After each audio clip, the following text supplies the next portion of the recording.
Hey guys, I want to address a really interesting letter I got on my YouTube channel that I think brings up some important concepts.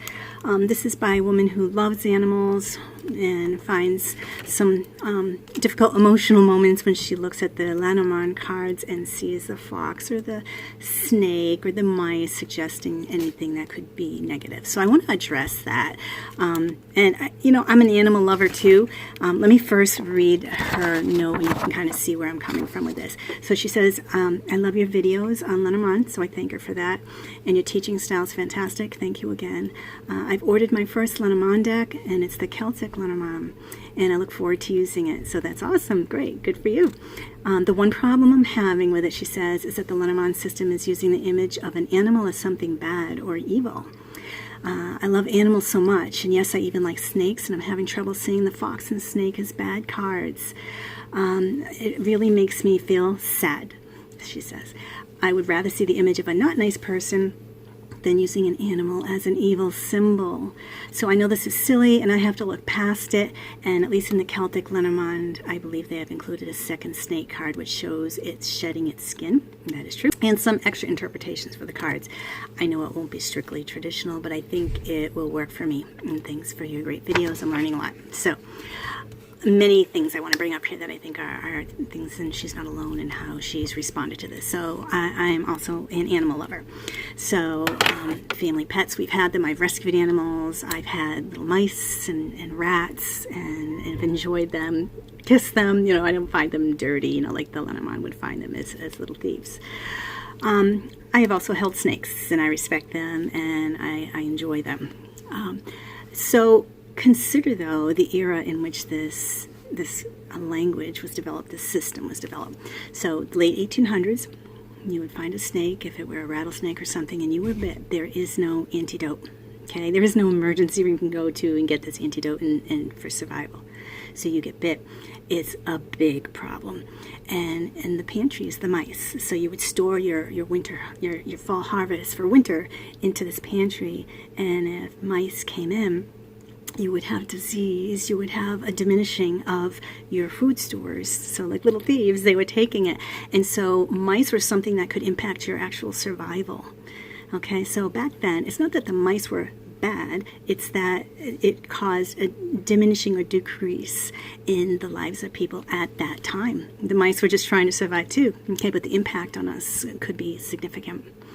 So if we eliminated these core concepts from the Lenormand, people are not going to come to and pay for readings because everything's great. They're coming to you with a problem, and they want you to help them discover the problem and to find answers for them in resolving those problems.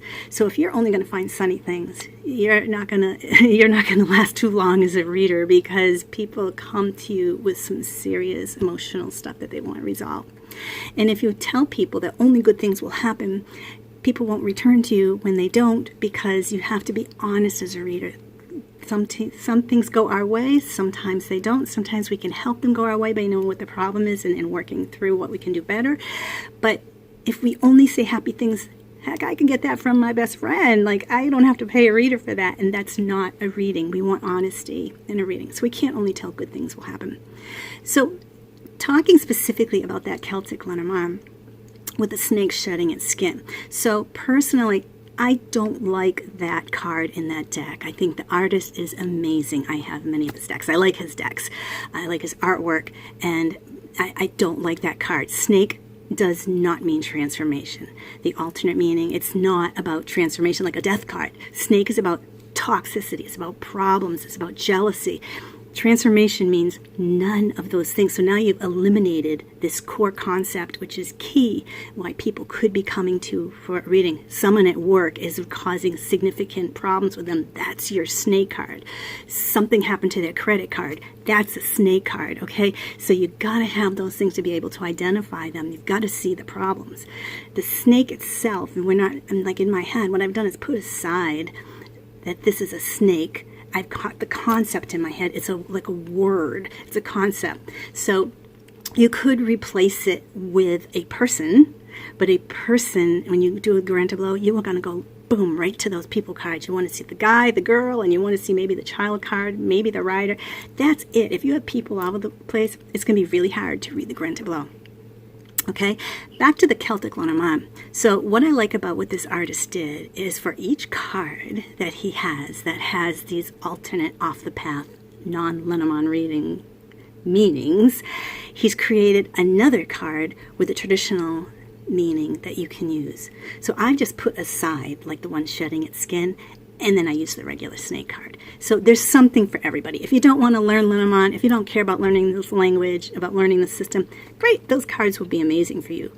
But if you want to learn the traditional system, you want to know the meanings, you really have to have those core concepts as part of your vocabulary. You just have to have them. And remember, transformation, not the same as jealousy, toxicity problems.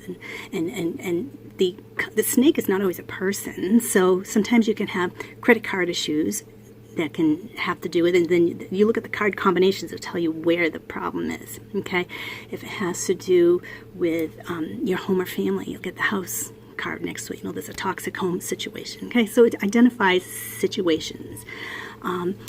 So it's, I think, an important and mature thing to do, to take our feelings about like what a mouse is and put it aside. I remember when Chiro came out with his Gilded Reverie Lenormand, everybody was up in arms because the mice card was so cute. It was so cute. The mice were adorable. And people say, no, it's negative. They're too cute. And I'm thinking to myself, I don't really care if it's cute or not. I have to see a mouse. And the mice were doing their things and they were adorable. But it really had no significance to me about what they looked like. But it did mean to me that the core meaning had to be there. And I saw the mice doing what mice do.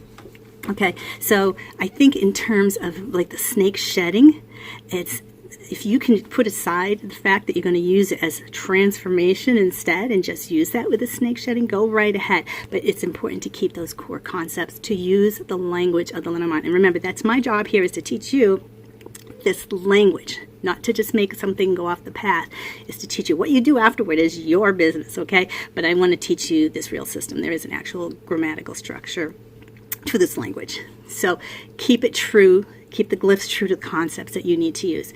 So I think in terms of that particular deck, he's an amazing artist and you can do great things with that deck.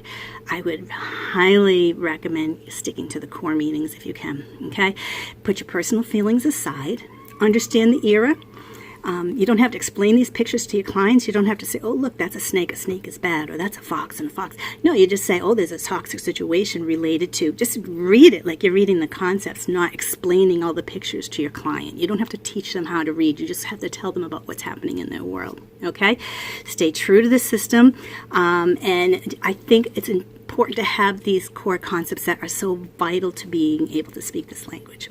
Okay, so I hope this is said true in the spirit of how I feel it. I love animals too. My first job I wanted to be was a veterinarian, and I still love animals, and I still love snakes, and I love foxes, and I love mice, and it has nothing to do with how I read the cards. Those two are two separate things, and one of my hats is like, oh, that's a cute mouse. Another hat is, oh, that's a mouse card. Something is happening that's being diminished in your world. So stay true to it if you can. All right. I thank you for your insightful question. It's a great topic, and I think it'll help many people to discuss this. And I wish you well as you go on your journey learning the language of these cards. It's a wonderful system. Take care.